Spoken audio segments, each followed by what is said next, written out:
DJ Yogesh भाई। DJ Yogesh और वो मोबाइल वाले हो तोरे ढाल देखते और बक्सक तरी हो बेचारा टुपुर टुपुर लगे वो का कथे जान पाछू झूले काले काले बाल के काला बाल हिरे भारी लंबा है तोर उम्र हवा डीजे योगेश पाछू झूले काले काले बाल। अरे सारी वान खाना देख देख प्रेमलाल खाना देख देख तो मन में कैसे होते मैं नहीं जाना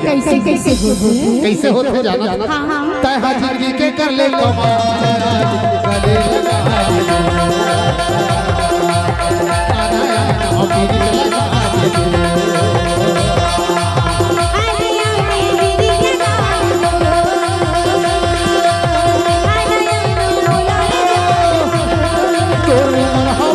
पाछू झूले काले काले बाल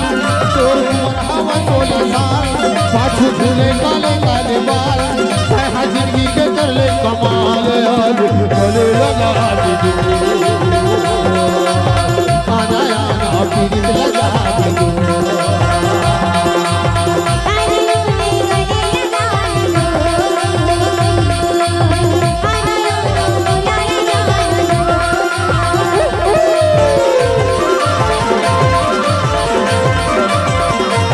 DJ Yogesh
DJ Yogesh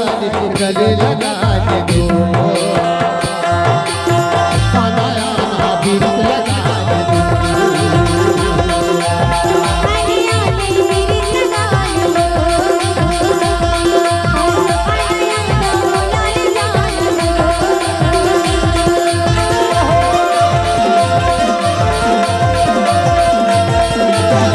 DJ Yogesh भाई। डीजे योगेश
डीजे योगेश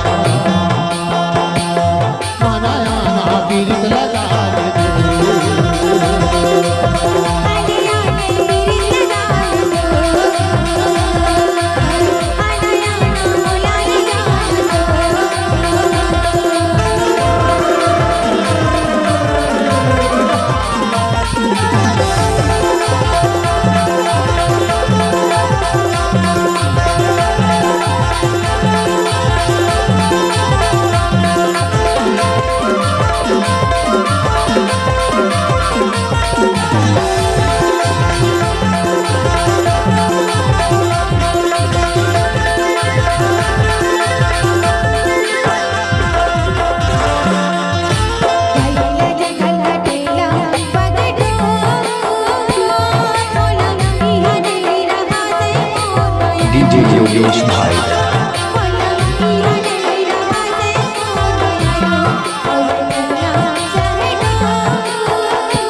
अरे सुन तो काय बताता त सहडोल जाए हाँ हाँ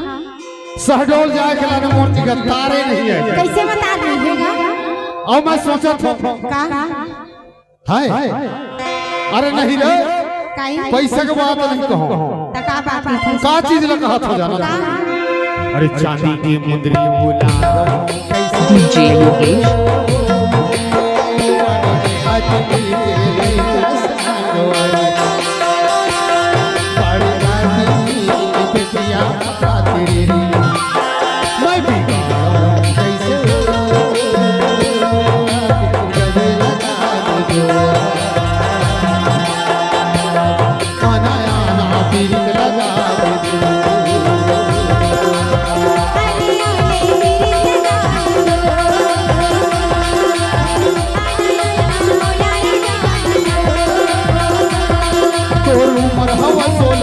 झूले काले काले बाल तोर उमर हवा 16 साल पाछू झूले काले काले बाल